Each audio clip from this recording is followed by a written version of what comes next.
Ah, Rimworld, where committing war crimes is about as common as brushing your teeth, and organ harvesting is seen as a noble deed. Just like my great-great-grandfather Kaiser Franz Josef once said, harvesting a liver a day keeps the Germans away, or so they say. Greetings my fellow Rimworld players, and welcome back to another video. Rimworld, the game I started off completely blind, much to the delight, or rather the dismay of my community. I tried making a series out of it, and you can still watch those videos. But I didn't know if my gameplay was worse or my editing. Flash forward about a year and a half, and guess what? I've managed to clock in 300 hours in Rimworld. And surprise, surprise! I still suck at the game. But hey, my editing skills elevated from car accident to dumpster fire. That's what I call progress. So, for today's wild and crazy challenge, I had this idea. Why not recreate myself in Rimworld and see if I can survive longer in-game than I would in real life? With the naked brutality start and Randy as the storyteller, I chose the blood and dust difficulty with the reload anytime option. But wait a minute! Pat, save scumming! Come on, man! I hear you, but hold your horses. Do you want an epic challenge? Or a 30-second video of me being ravaged by a rogue squirrel? Yeah, I thought as much. I also want to note that I will only reload if the whole colony is going down, or if my main character dies. The world map is also quite simple. These are the factions that I added, and this is the place where I crash landed my beautiful buttocks. To make the playthrough a little bit more interesting for myself, I chose to be a raider this time around. Here I should note that I have no idea about the ups and downs of a raider. Mod-wise I wasn't using all too much, just some quality of life mods that will help me to survive for a bit longer. For the character, I'm basically cloning myself into Rimworld, having no skills, the ugly trait, and the worst crime of all. I have no hair. But fear not, the benevolent gods of Rimworld decided to cut me a break and gift me a passion for every skill. A perfect balance for my shortcomings.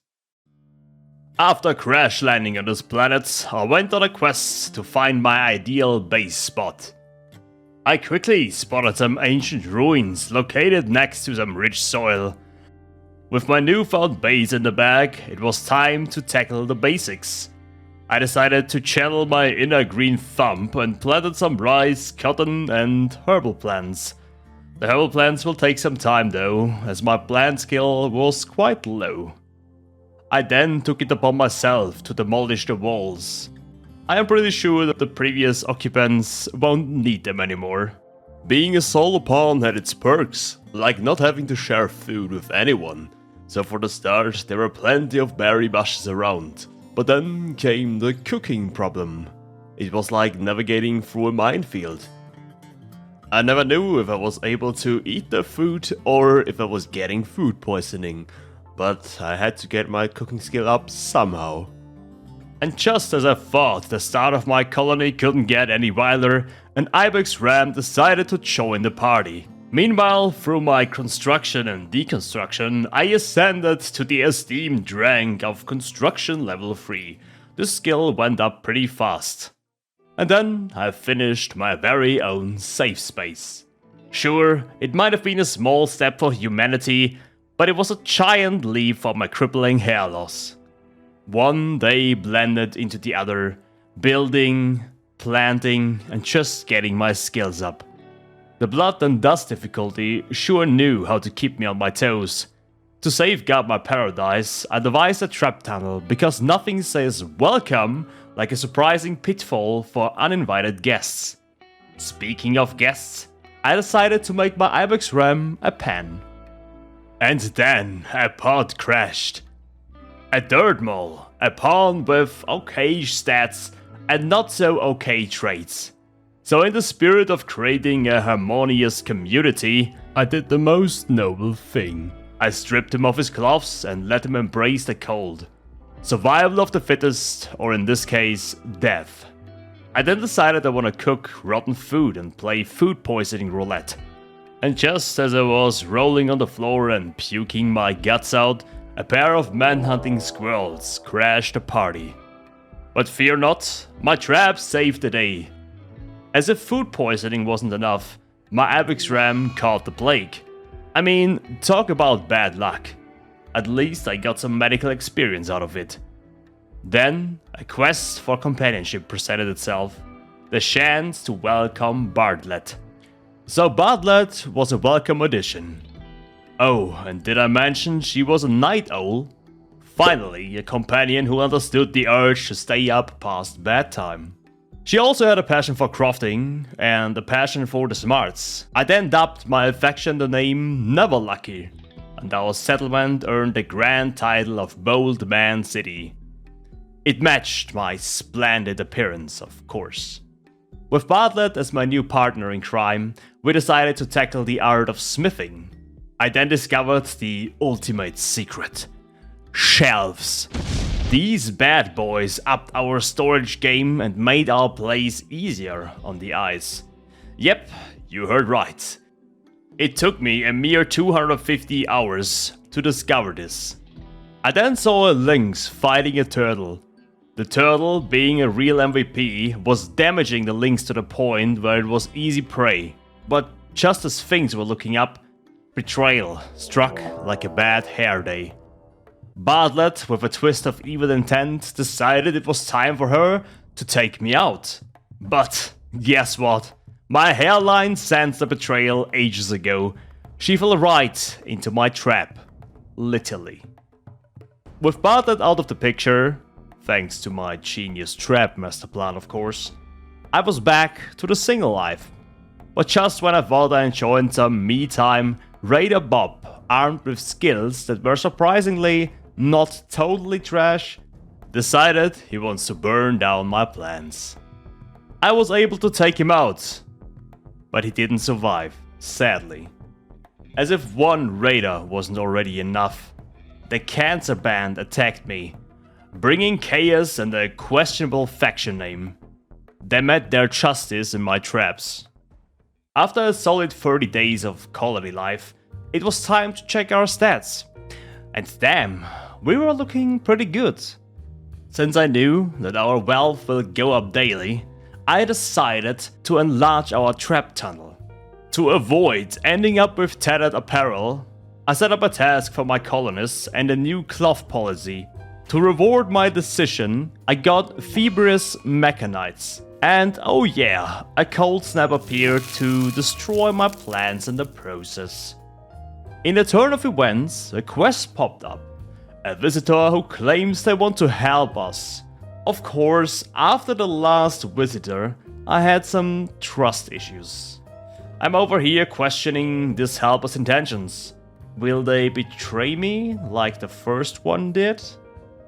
Billy's resume of skills was looking not so good, and his pyromantic behavior screamed danger.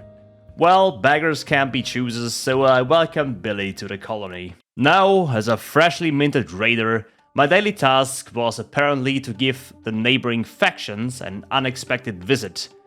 If not, I am suffering from lack of manslaughter. And this gives me quite a big debuff. And this debuff threw me into a daze. When the daze finally disappeared, a colonist kindly offered to join our band. A man named Chiggle was being chased by waste rats. After we took care of the rats, he joined the colony. Despite the depressive trait, he was shaping up to be our art guy and a scientist. Just when I was dusting off my hands after I recruited Chiggle, another raid appeared on the horizon, and lo and behold, It was none other than Chiggle's estranged son. Karma sure is a sly trickster. The son ended up as the trap's main course, leaving Chiggle with a triple debuff. Depressive, dead son, and no conquest. A classic Rimworld shenanigan. Embracing my inner Austrian spirit, I decided to brew some beer. Unfortunately, Chiggle didn't get the memo and went on a legendary insulting spree. I quickly locked him up, but he decided to put up his game and go full berserker mode, only to be wrestled into submission by Billy. In the midst of Chiggle's mental rollercoaster, an Ambrosia spout decided to pop up. Nature's way of saying, "Hey, life is rough, have some snacks." And then, of course, Billy, the reigning Giga Chat, decided it was time to join the Trader Club, taking his anger out on my poor shelves. But Billy forgot the grand finale, my trap collection. Goodbye, Billy, you will not be missed. Alas, with Billy in trap heaven, it was just me and Chiggle left. But he was becoming more of a chore than a help. And then, like a slap from reality, it hit me. Raiders aren't exactly party favorites among the locals. Well, I probably should have read the Raider handbook before jumping into this, as our relation decreased by -12 with every faction all 50 days. Now enter Tony, the supposedly kind Raider. Because nothing screams kind and channeled soul than tossing hand grenades and setting fields on fire.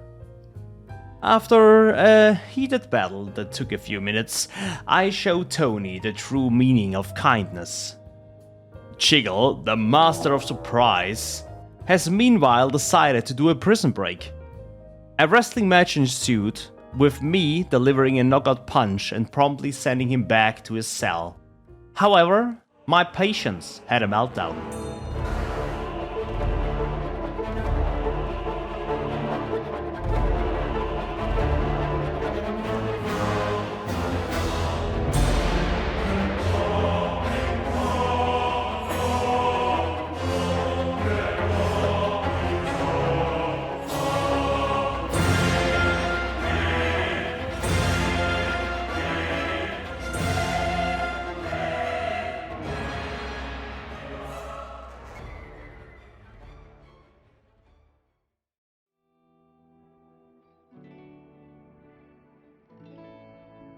As I stood in the aftermath, alone and probably in dire need of therapy, I realized 60 days had passed in this colony.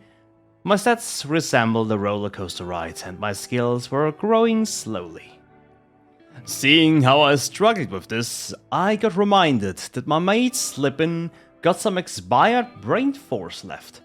He used this in his Rimworld adventure. I proceeded to kindly ask him on Discord, but he never responded. Being the gentle soul that I am, I flew over to the UK, broke into his house and stole the rest of his brain force. Clearly, there is nothing left that can stop me now. I then dispatched Pat on a trade missions to the neighbors. Unfortunately, I forgot my mood was not very stable, and I ended up in an ambrosia binge. I've got a fruit problem now. And apparently the brain force doesn't really help. Amidst my fruit frenzy, an impet decided to attack. Thankfully, my sugar rush subsided, and the impet walked right into one of my careful placed traps. Looking at the aftermath of the impet shenanigans, I decided to embrace my Austrian heritage and reach for a beer. But apparently the universe had another idea for me. I got spiraled into a food binge, and I guess binging was my way of life now. Days blurred together as I tried to recruit some more potential members. And then Sissy walked in with a mix of bad and good traits. But hey, as long as she doesn't set things on fire or insult my shelves, she's a keeper. Since I dropped the bomb that our relationship with all factions was about as stable as my hairline, I decided to embark on a quest to keep the peace. Or at least prevent them from sending me raids every so often. This quest involved the task of hosting an ally for 12 days. This should be simple. However, in a stunning display of pet skills, I managed to let Sissy succumb to malaria.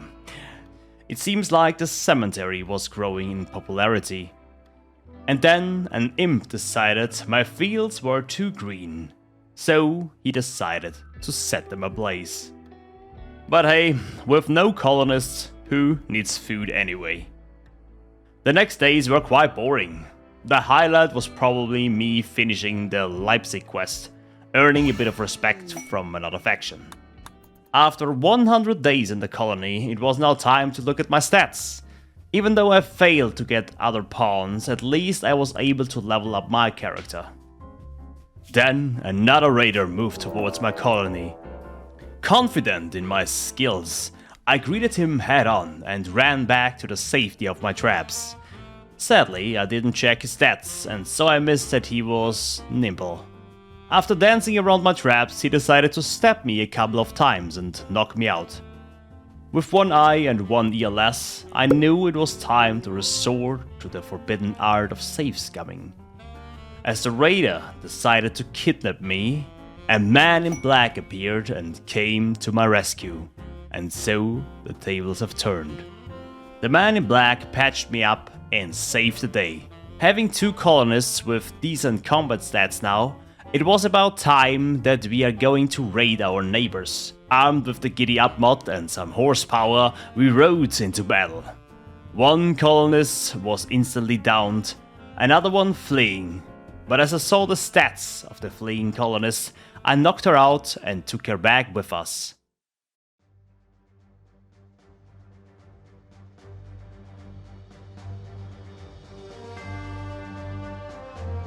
Finally, the debuff was gone.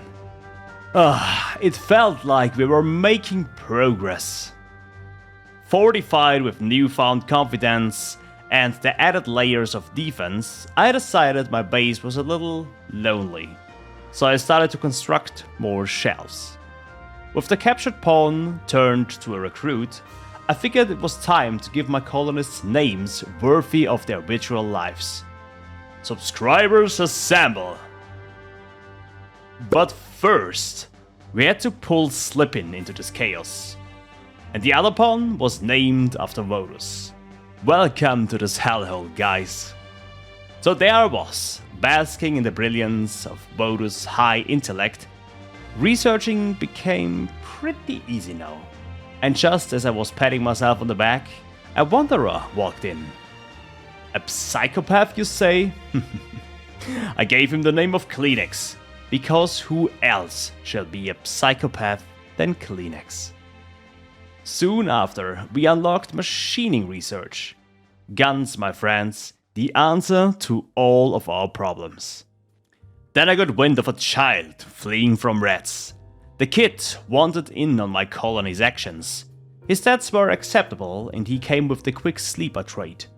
Now, to keep the colony's happiness from plummeting, I wanted to make sure that we have a beautiful home. As a token of goodwill, I tackled the quest of a broken empire. Taking on a bunch of foxes shouldn't be a big problem, right?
After a fierce battle that left us fox-free and Pat crowned as a freeholder, we now faced another problem. Boomaloops on a manhunting spree. But wait, there was a fire foam popper from the last raid lying around, and so most of my plans were saved. After the great firefight, we leveled up our attack to geothermal power. Some might say I should have done this sooner. I was too busy perfecting my shelf arranging skills. And surprise, surprise, a new quest appeared, giving me an opportunity that I couldn't miss. I could become a sanguiphage, a vampire with psi powers. I knew that I had to do it. And so the vampire showdown began. To my surprise, I emerged victorious pretty easy. I then imprisoned the vampire, took his powers, and I executed him. However, being a sanguiphage wasn't all too good. Blood drinking became a thing, sunburn became my personal nemesis, and let's not forget my new hobby, death naps. And for the record, fire became my greatest fear, ranking right up there with my bad hair loss. But hey, progress, you know? We've come a long way. I mean, who needs a regular high stat when you can become a vampire high stat, right? And speaking of weird things that happened, I built a mega pen with a stable inside. I thought I should mention this. Anyway, one day a rescue mission landed on my doorstep. Feeling confident, I sent Slippin and Pat on this mission. The Raiders' defense? A child's play. After we took everyone out, we brought Mav back home. Thanks to my newfound power source, I was finally able to build me a freezer. And just like that, we were able to store more food. It did take quite a long time for our first social fight to take place. But Pat insulted Kleenex, which then ended in a fight. And this time around, Kleenex was victorious. Given the nature that Pat started the fight, I think that it was pretty fair. And so, it was time for another name change. Mav transformed into Miruko, and the child earned the name of Salty Jr. I was determined to increase the number of my pawns, but fate had other ideas.